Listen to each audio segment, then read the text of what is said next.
요한복음 8장 2절부터 11절 말씀입니다. 한 절씩 읽고 마지막 절은 함께 읽도록 하겠습니다. 제가 먼저 읽겠습니다. 아침에 다시 성전으로 들어오시니 백성이 다 나아오는지라 앉으사 그들을 가르치시더니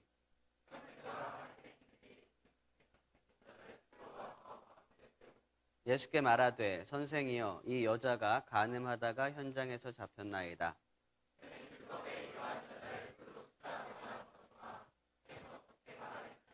그들이 이렇게 말함은 고발할 조건을 얻고자 하여 예수를 시험함이로라. 예수께서 몸을 굽히사 손가락으로 땅에 쓰시니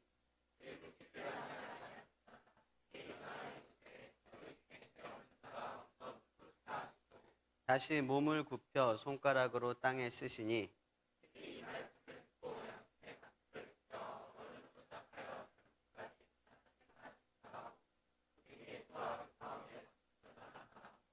예수께서 일어나사 여자 외에 아무도 없는 것을 보시고 이르시되 여자여 너를 고발하던 그들이 어디 있느냐 너를 정죄한 자가 없느냐 대답하되 주여 없나이다. 예수께서 이르시되 나도 너를 정죄하지 아니하노니 가서 다시는 죄를 범하지 말라 하시니라. 아멘.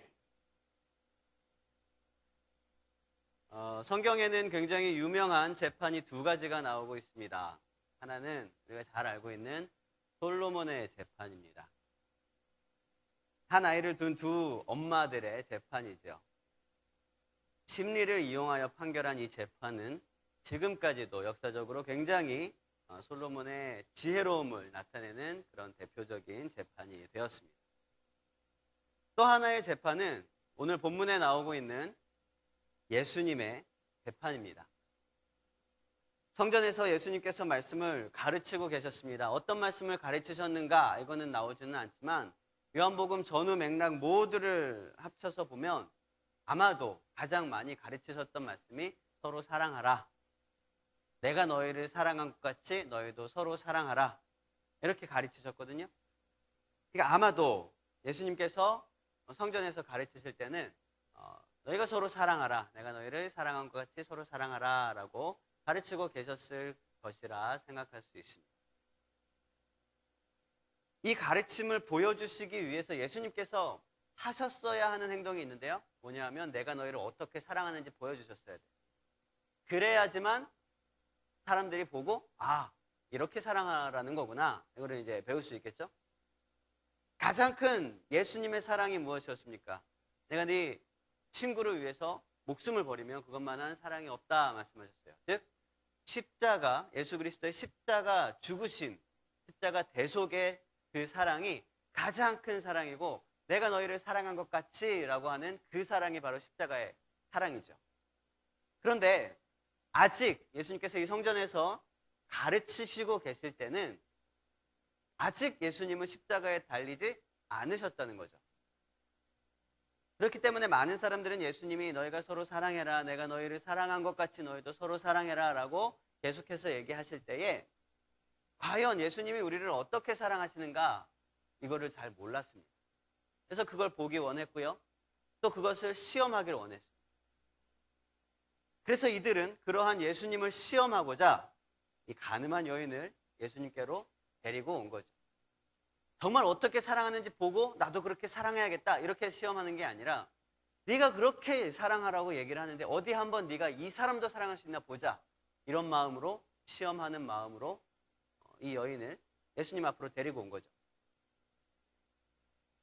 이 간음한 여자는 예수님 앞에 섰습니다. 본문은요. 이 여인이 현장에서 잡혔다고 친절하게 설명되고 있습니다. 현장에서 잡혔어요. 빼도 박도 못하는 죄인이라는 것입니다. 심지어 이 여인을 잡아온 서기관과 바리새인들은요.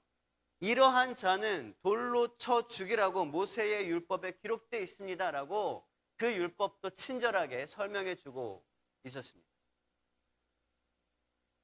예수님은 아마도 방금 전까지 성전에 앉아서 모인 무리들에게 서로 사랑하라, 서로 사랑하라, 내가 너희를 사랑한 것 같이 너희도 서로 사랑하라 라고 말씀을 하셨는데 이제 돌을 들어서 이 여인을 쳐 죽여야 하는 그 심판의 자리에 서게 되신 것입니다. 만일 여기서 돌을 들지 않으면 모세의 율법을 무시하고 어기는 것이 되고요.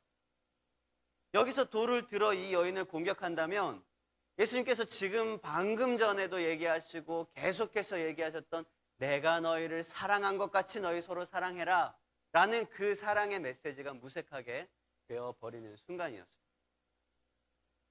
완전히 사면 초가라고 하죠.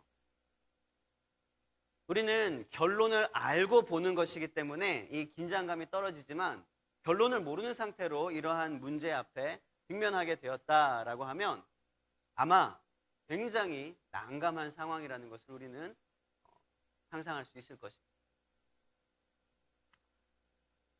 율법을 지키자니 사랑이 없는 거고 또 사랑하라는 그 자신의 말을 지키자니 율법을 어겨야 하는 상황이었습니다. 과연 예수님은 어떤 심판을 내리셨을까? 어떤 재판 결과를 공지를 하셨을까? 여기서 예수님은 그 유명한 한마디 말씀을 하십니다. 너희 중에 죄 없는 자가 먼저 돌로 치라. 이 말씀은요, 이 주위에 서 있던 모든 사람들의 양심의 가책을 갖게 했고요. 젊은이로부터 어른에 이르기까지 손에 들고 있던 돌을 다 내려놓고 하나하나 돌아서게 하였습니다. 모두 다 돌아갔습니다. 그리고 예수님께서는 이 여인에게 나도 너를 정죄하지 않으니 이제 돌아가서 다시는 죄를 짓지 마라 라고 말씀하시면서 이 여인을 돌려보내셨습니다. 여러분, 예수님께서 행하시는 이 완전한 용서, 완벽한 용서, 우리도 동일하게 그 용서를 베풀 수 있을까요? 사실 이건 정말 불가능합니다. 진짜 불가능하죠. 어떻게 용서할 수 있습니까? 어떻게 그렇게 완벽하게 용서할 수 있겠습니까? 그런데 예수님께서는요, 요한복음을 통틀어서 계속해서 말씀하시는 게 이겁니다. 너희는 서로 사랑하라. 내가 너희를 사랑한 것 같이 너희는 서로 사랑하라. 이 용서라는 것은 사랑의 가장 큰 증거입니다. 가장 확실한 증거가 바로 용서라는 거예요. 그렇다면 예수님께서는 본인이 직접 행하신 그 용서, 그 완전한 용서를 우리들 모두들도 서로에게 대해서 베풀길 원하실까요? 아니면 원하지 않으실까요? 원하십니다. 당연히 원하십니다. 여러분, 주님께서 행하신 그 완전한 용서를 우리 삶 속에서 풍성하게 베풀어낼 수 있는 그런 저와 여러분이 되시기를 축복을 드립니다.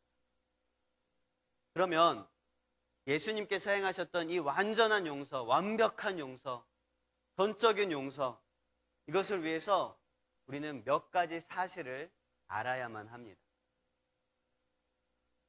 완전한 용서를 하기 위해서 첫 번째 알아야 할 사실은 다른 사람을 심판할 자격이 아무에게도 없다는 사실. 여러분, 우리에겐 다른 사람을 심판할 자격이 있습니까? 없어요. 없어요. 심판이라는 것이 무엇입니까? 심판은 엄밀히 말하면 정죄라는 것이랑은 좀 달라요. 정죄는 죄를 죄라고 말하는 것입니다. 심판이라는 것은요, 정죄 더하기 징계. 이걸 심판이라고 말할 수 있습니다. 정죄 더하기 징계. 지금 우리나라 법으로 보자면 심판을 할 수 있는 사람은 있죠. 몇 명 있죠. 뭐 축구 경기장에 심판이 될 수도 있고 또 재판정에 그런 판사가 될 수도 있습니다. 그러나 그들의 심판을 보면은요, 언제나 명확한 테두리가 있습니다. 예를 들어서 축구 경기의 심판은요, 축구 경기 룰을 가지고 판정을 내립니다. 그리고 이 룰에 의해서 잘못한 사람에게 경고나 퇴장을 대한 그런 어떤 징계를 부여할 수 있는 거죠. 아무리 심판이 잘못받다고 해도 이 경기 안에서의 판정은 누구만 내릴 수 있습니까? 심판만 내릴 수 있습니다. 경기를 보는 많은 사람들과 함께 뛰고 있는 많은 선수들이 동일하게 같은 파울을 보았다고 해도 심판이 못 봤으면 넘어가는 거예요. 심판이 그냥 봤는데도 그냥 넘어가기로 결단했으면 그냥 넘어가는 것입니다. 그것이 바로 심판의 권한입니다. 다른 관객이나 선수들에게는 이 권한이 없는 거예요. 아무리 목소리가 커도 아무리 가까이서 정확하게 보았다고 해도 그들이 정죄는 할 수 있을지언정 징계를 주지는 못한다는 거예요. 심판을 할 수는 없다는 거예요. 재판정에서도 마찬가지죠. 변호사, 의뢰인, 검사, 증인, 많은 사람들이 재판정에 모여 있습니다. 그러나 또 이 많은 사람들이 동일하게 심증과 물증을 가지고 누가 범인인지 정확히 알고 있습니다. 그러나 이 범인에 대한 죄와 그 형량을 결정짓는 사람은 누굽니까? 판사입니다. 판사예요. 그런데 이 판사도 사실은 이 대한민국 헌법의 테두리 안에서만 재판을 할 수 있는 권한이 있다는 것입니다. 그렇습니다. 정죄라는 것은 누구나 할 수 있습니다.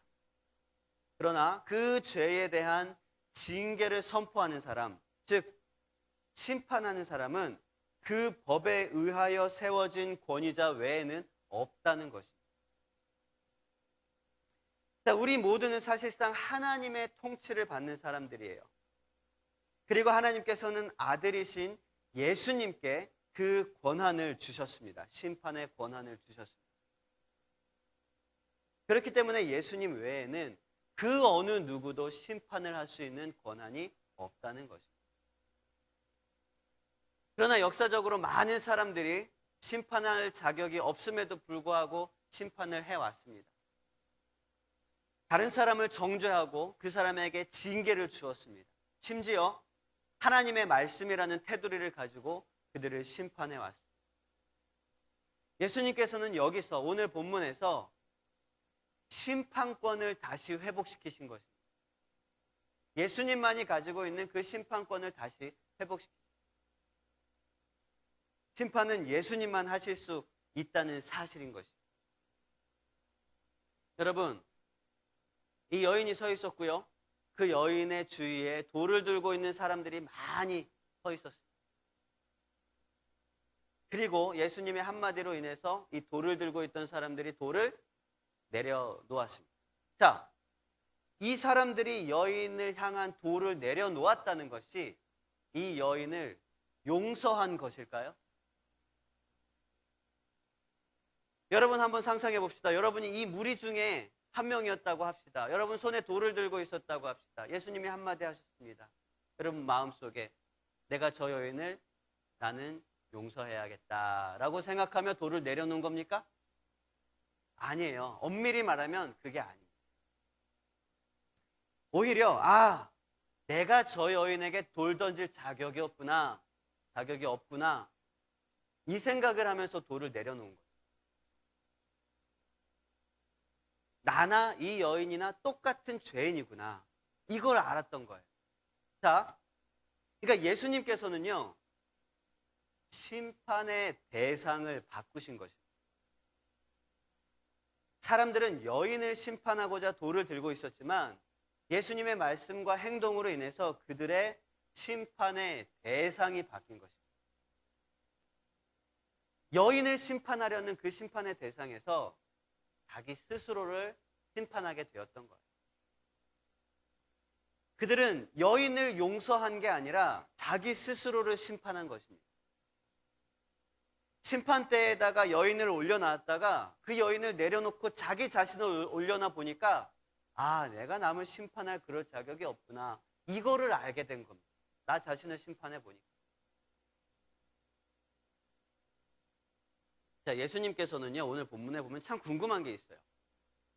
몸을 구부려 땅에다 글씨를 쓰셨다고 합니다. 많은 사람들이 이 글씨의 내용이 무엇이었느냐 궁금합니다. 진짜 궁금해요. 저도 궁금합니다. 뭐라고 쓰셨을까? 낙서를 하셨을까? 무슨 그림을 그리셨을까? 글씨를 쓰셨을까?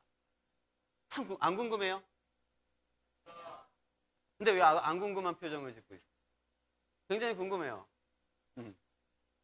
그런데 만약에 예수님이 바닥에다가 손가락으로 글씨를 쓰신 그 내용이 너무나 중요한 내용이라면 성경에 적혔을까 안 적혔을까요? 적혔겠죠. 별로 안 중요한 내용이라도 내용의 문맥상 성경에 기록됐었어야 됩니까? 안 됐었어야 됩니까? 됐었어야 돼요. 별로 안 중요한 내용이라도 뭐가 자연스러워요? 예수님께서 땅에 서로 사랑하라고 쓰셨더라. 이거랑 예수님께서 땅에 글씨를 쓰셨더라. 뭐가 더 자연스러워요? 무슨 내용이 들어가는 게 더 자연스럽잖아요. 그럼에도 불구하고 사도 요한이 일부러 의도적으로 이 내용을 뺐다는 것은 분명한 의미가 그 안에 있기 때문이라는 거예요. 이 저자인 사도 요한은요, 요한복음을 읽는 이 독자들이 예수님이 쓰신 글씨의 내용에 집중하기보다 예수님의 이 행동에 집중하기를 원했다라는 것입니다. 여러분, 그러면 우리가 예수님의 행동을 다시 한번 하나하나 자세히 성경을 보면서 집중해서 한번 보도록 할게요. 보세요. 상상해 봅시다. 2절 말씀에 보니까 여러분의 성경책으로 보세요. 오늘 여기 아무것도 안 떠요. 2절 말씀에 보니까 예수님이 어디서 가르치고 있습니까? 성전에서 가르치고 있는데 성전에서 어떻게 가르치고 있습니까? 자세가 어때요? 앉아 계십니다. 자, 예수님은 앉아 계십니다. 그리고 사람들이 여인을 예수님 앞에 딱 데리고 옵니다. 자, 우리가 머릿속으로 생각하기로는 어떻습니까? 여인을 끌고 와서 예수님 앞에다 확 집어 던지면 여인이 딱 엎어지면서 울고 있고 사람들은 돌을 딱 들었어요. 이런 장면이 보통 딱 떠오를 거예요. 그리고 이 장면을 그림으로 그렸던 역사적인 그런 많은 화가들도 사실은 그렇게 그렸습니다. 예수님이 서서 가르치고 계시고 그 앞에 여인이 무릎 꿇고 혹은 엎드려 있고. 그런데요, 말씀 그대로 보면은요, 사람들은 그렇게 하지 않았어요. 사람들은요, 이 여인을 예수님 앞에 끌고 와서 예수님 앞에다 집어 던졌습니까? 세워두었습니다. 여인은 어떻게 하고 있습니까? 서 있어요. 여인은 처음부터 끝까지 예수님과 사람들 앞에 서 있었습니다. 3절에 보면 서 있었다 그러고 9절에 봐도 계속해서 여인은 계속 서 있어요. 쭉 서 있습니다. 그러니까 이 모든 사람들, 서 있는 모든 사람들, 이 여인을 포함해서 서 있던 모든 사람들의 시선이 위에 있었다는 거예요. 다 일어나 있었던 거예요. 다 일어나서 서로를 바라보고 있었다는 거예요. 그리고 약간 떨어진 곳에서 예수님은 성전 어떤 계단이나 뭐 이런 데 이렇게 걸터 앉아 계셨겠죠. 이게 성경이 말하고 있는 이 장면입니다. 이게 왜 중요하냐? 이 상황에서 예수님께서 어떻게 하셨다는 겁니까? 몸을 구부려 땅에다 글씨를 쓰셨습니다. 만약에 예수님께서 죄 없는 자가 먼저 돌을 던지라 라고 말씀하시고 나서 몸을 구부려 땅에다가 글씨를 쓰지 않고 가만히 계셨더라면 무슨 일이 일어났을까요? 방금 얘기한 이 예수님에게로 모든 사람의 시선이 집중되어 있고 예수님은 엎드리지 않고 그들을 바라보고 계셨을 것입니다. 이때 이 사람들은 마음속에 어떤 마음이 들까요? 정죄를 당하고 있어요. 그러니까 마치 예수님이 야, 너 죄 없어? 야, 너 죄 없어? 너 죄 없어? 이걸 물어보는 듯한 예수님에 의해서 심판당하고 있는 듯한 그런 느낌이 들 거라는 거죠. 그래서 예수님은요, 그 시선을 피하기 위해서 몸을 구부려서 땅을 보시면서 글씨를 쓰셨습니다. 그때 주변에 서 있던 많은 사람들은 그럼 누굴 보게 되었을까요? 자기 자신을 보게 되었습니다. 내가 이렇게 얘기하다가 갑자기 이렇게 하다가 글을 썼습니다. 그러면 이 사람들은 마지막으로 예수님이 던진 그 말씀을 마음속에 딱 받아들이면서 내가 죄가 있는가 없는가를 돌아보게 됩니다.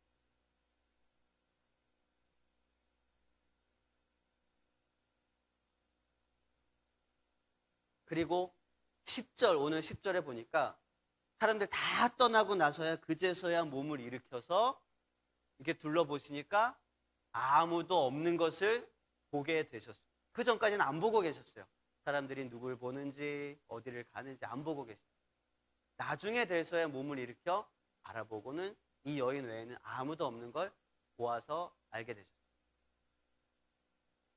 예수님은요, 심판의 대상을 확장시켜서 이 여인 한 명만 심판대에 올려놓는 것이 아니라 그들 모두가 스스로를 심판대 위에 올려두고 스스로의 죄를 돌아볼 수 있는 기회를 주신 것이라는 거예요. 우리는 우리 스스로의 죄를 보면은요, 우리 스스로를 돌아보면은요, 다른 사람을 심판할 자격이 없다는 것을 대번에 알 수 있어요. 근데 내가 나를 보지 못하니까 다른 사람만 보는 거예요. 내가 나를 못 보고 다른 사람만 보다 보니까 다른 사람의 죄만 잔뜩 보이는 거예요.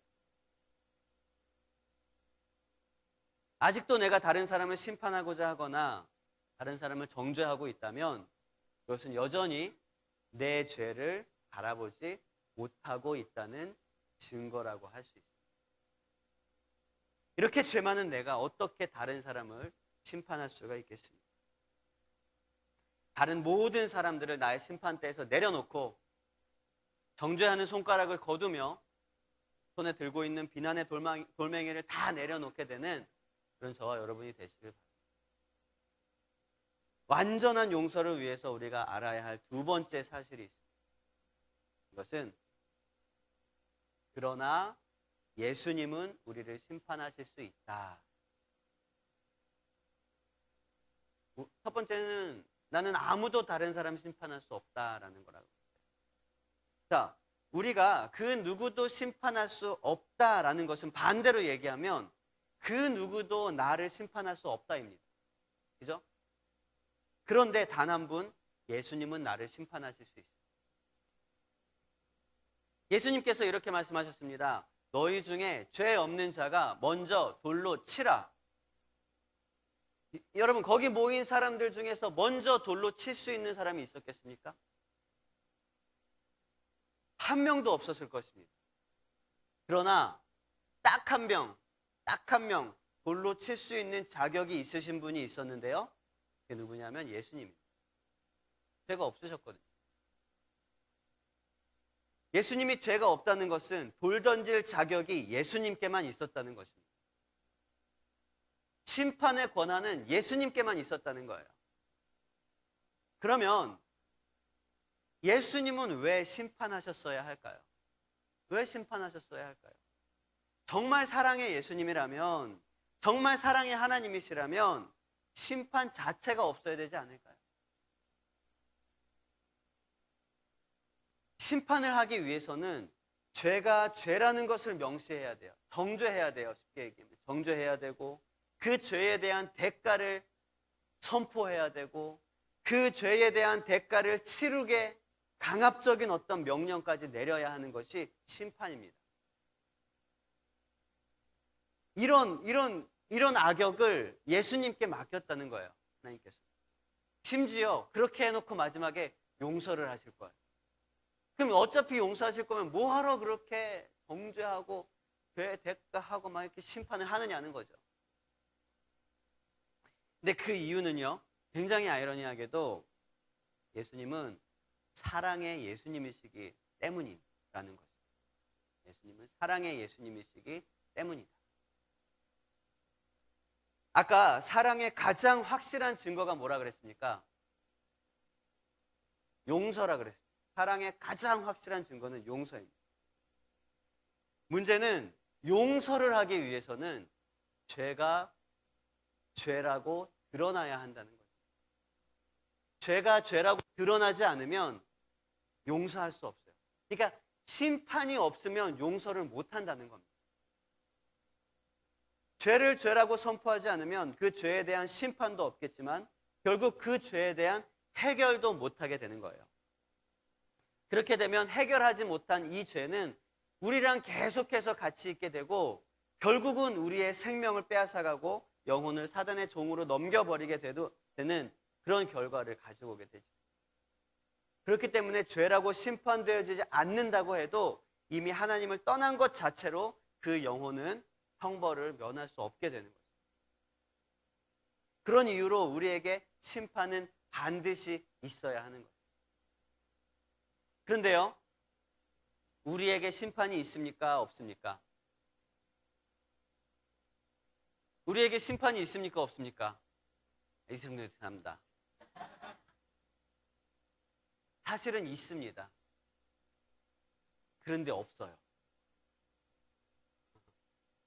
우리에게 심판은 있습니다. 그런데 없어요. 이게 무슨 말입니까? 이게 바로 예수 그리스도의 사랑과 공의의 비밀입니다. 그 은혜예요. 우리가 이해할 수 없는, 우리가 말로 표현할 수 없는 그 은혜입니다. 심판이 있는데 없어요. 여러분, 이 간음한 이 여인은 심판대에 섰습니까? 안 섰습니까? 섰어요. 심판대에 섰어요. 이 여인은 죄를 지었습니까? 안 지었습니까? 지었습니다. 예수님은 공의롭습니까? 안 공의롭습니까? 공의롭습니다. 이 여인을 심판할 율법이 명확합니까? 안 명확합니까? 명확합니다. 그러면 분명히 죄가 있는 이 여인이 공의로우신 예수님 앞에서 심판을 받게 되면 결과는 무엇이겠습니까? 당연히 유죄입니다. 그리고 율법에 기록된 대로 돌을 던져 죽여야 하는 것이 당연한 결과입니다. 이게 사실이에요. 그런데요, 어마어마한 일이 일어나는 것입니다. 예수님은 돌 대신 용서를 선포하신 것입니다. 예수님이 심판이 아닌 용서를 선포하신 거예요. 정확히 얘기하면 심판을 하셨는데, 해서 죄가 있는데 죄를 정죄하지 않고 용서를 하셨다는 거예요. 여러분, 분명히 주변에서 돌을 들고 있던 사람들도 돌을 내려놨습니다. 돌을 들고 있던 사람들도 비록 용서는 아니지만 정죄하지 않기로 결정한 겁니다. 이 사람들도. 그죠? 그런데 그것을 우리는 용서라고 말하진 않아요. 그들은 어차피 심판의 자격이 없었으니까요. 정죄하지 말아야 될 사람이 정죄하지 않기로 한 것을 우리는 용서라고 말하지 않습니다. 오히려 정죄해야 하는 사람이 정죄하지 않기로 하는 것을 우리는 용서라고 말하는 거예요. 어렵습니까? 자, 누가 나를 때렸어요. 이 사람이 나를 때리는 걸 제3자가 봤습니다. 이 제3자는 이 사람에게 가서 얘기할 수 있습니다. 너 왜 이 사람 때려? 라고 얘기할 수 있습니다. 이건 뭡니까? 우리 단순하게 생각해요. 뭐 이런 걸 하지 말고. 이게 정죄입니다. 죄 지었으니까 죄 지었다고 얘기하는 거. 근데 제3자가 이 사람에게 와서 너 왜 이 사람 때려? 라고 말하지 않기로 했습니다. 이거는 제3자가 이 사람을 용서한 겁니까? 아니에요. 아닙니다. 우리 단순하게 생각합시다. 그런데 이 사람이 나를 때렸어요. 그럼 나는 이 사람한테 마지막큼 또 때리면은 해결되는 거잖아요. 근데 때리지도 않기로 하고요.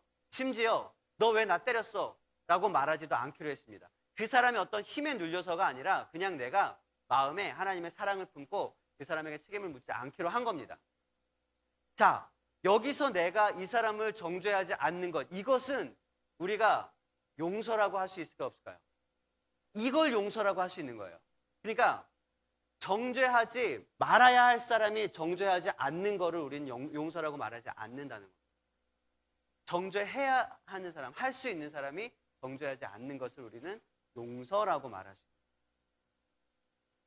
자, 사실 하나님 앞에서 우리는 다른 사람을 정죄할 수 없습니다. 그렇기 때문에 단지 정죄하지 않는 것만이 용서라고 말할 수 없다라는 것입니다.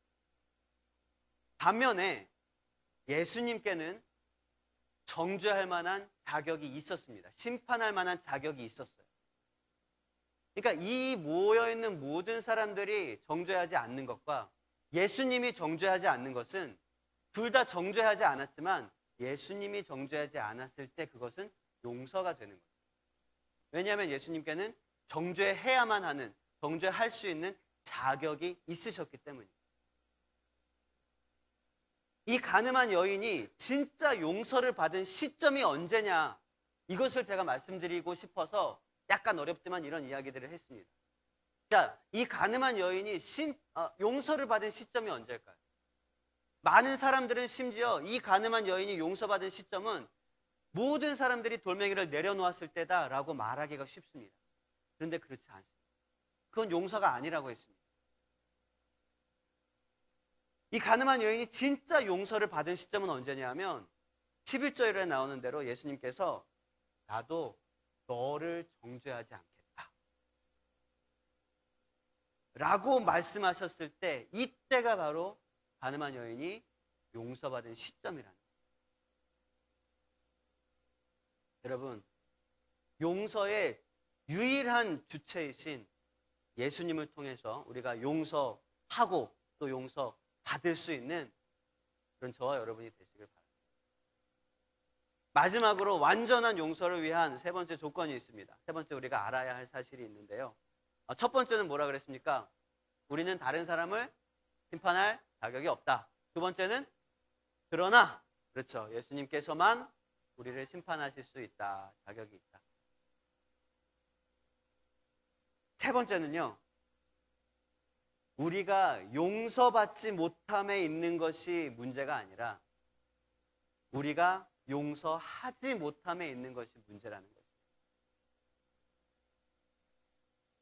여러분, 이 사실을 우리는 알아야 돼요. 우리가 용서받지 못하는 게 문제가 아닙니다. 우리가 용서하지 못하는 게 문제입니다. 여러분, 우리는 내가 용서를 받았다는 것을 알아야 용서할 수 있습니다. 내가 용서받았다는 것을 알기 위해서는 내가 용서가 필요한 죄인이라는 사실을 깨달아야, 그래야지 나에게 용서가 필요하구나, 이걸 알게 되는 거예요.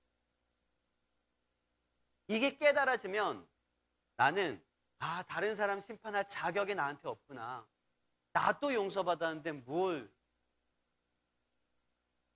그리고 그게 깨달아지면 용서할 수 있는 능력이 나에게 생기는 게 아니라 용서하지 못할 조건들이 사라지게 되는 거예요.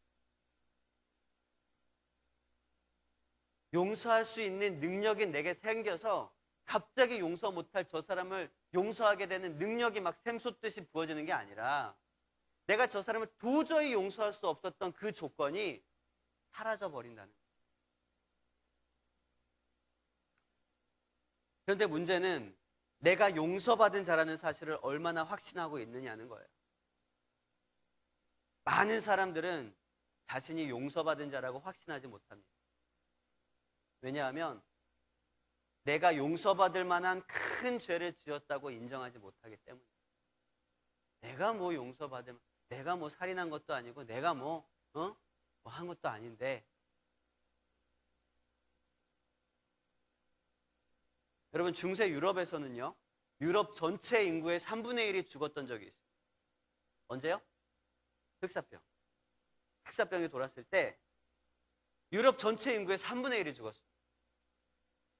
근데 그 중에서 굉장히 높은 생존율을 보였던 민족이 있었습니다. 누군지 아십니까? 유대민족들. 그들이 어떻게 그렇게 위험하고 죽음으로 가득 찬 그런 전염병들 속에서 높은 생존율을 보였을까? 그 당시에는 몰랐어요. 왜 그들만 이렇게 살아있는가 몰랐습니다. 그런데 나중에 과학자들의 연구 결과를 보면 그들에게는 너무나 쉽고 간단한 하나의 문화가 있었기 때문입니다. 그것은 바로 정결례라는 것입니다. 정결례는 뭐냐면, 말이 어려워서 그렇지 나갔다 들어오면 손을 씻는 거예요. 나갔다 들어와서 발을 씻는 거예요. 우리는 신약 성경에서도 많이 보죠. 예수님이 나갔다 들어오면 손 씻고 또 이제 발 씻고 이런 것도 문화로 가지고 있었던 거 알 수 있어요. 유대인들에게는 그 문화가 있었어요. 그 간단한 손을 씻는 그 행위가 그 위험한 죽음으로 가득한 그런 공포 한복판에 있었던 그 전염병 흑사병에서 이 민족을 구원해 준 것입니다. 만약에 그 당시에 그 유럽에 살고 있었던 다른 나라 민족들도 손 씻는 것이 이렇게 중요한 행위인 것을 알았더라면, 그리고 손을 안 씻으면 흑사병에 걸려서 어떻게 되는지 그 결말을 확실히 알고 있었더라면, 생명과 직결되는 사실을 알았더라면 그들은 열심히 손을 씻었을 것입니다. 제가 그 당시에 자료를 보니까 흑사병의 원인을 몰랐어요, 이 사람들은. 그래서 정말 엉뚱한 것들, 막 무슨 주술적인 것도 있지만 자기들 생각에는 심지어는 이건 공기 중에 퍼지는 그런 병이라고 생각을 해서 공기가 닿지 않는 지하 하수도로만 막 왔다 갔다 왕래를 하고, 여기가 더 더럽잖아요. 그러니까 더 빨리 막 흑사병 퍼지는 거예요.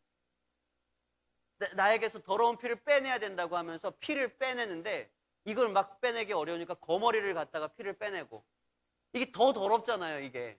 그러니까 모르니까 별별 방법을 다해서 흑사병을 퇴치하려는 그런 노력들을 했습니다. 근데 단 한 가지, 손만 잘 씻으면 되는 거였어요.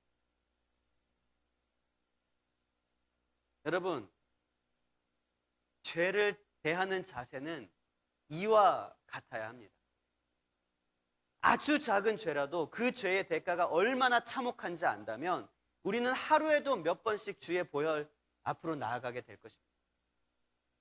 그 보혈의 용서를 받고 또 회개하고 아주 작은 죄도 주님 앞에 낱낱이 고백하면서 주님께, 주님의 용서하심이 없으면, 주님의 그 보혈이 없으면 나는 안 됩니다 라고 매 시간 주님 앞에 나가게 돼요. 여러분, 우리는 그리스도의 보혈이 필요합니다. 우리는 반드시 용서받아야만 하는 죄인입니다. 용서받아야 할 죄인이며 동시에 용서받은 죄인입니다. 단 한순간도 그분의 보혈이 없으면 우리는 바로 죽음으로 치달을 수밖에 없는 그런 죄인인 것입니다.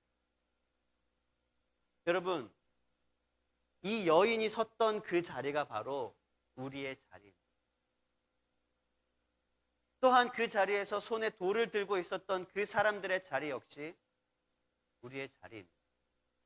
오늘 내가 돌을 들고 다른 사람을 던져 쳤지만 내일은 내가 그 자리에 서서 돌에 맞아야 하는 그런 삶이 우리의 삶이라는 거예요.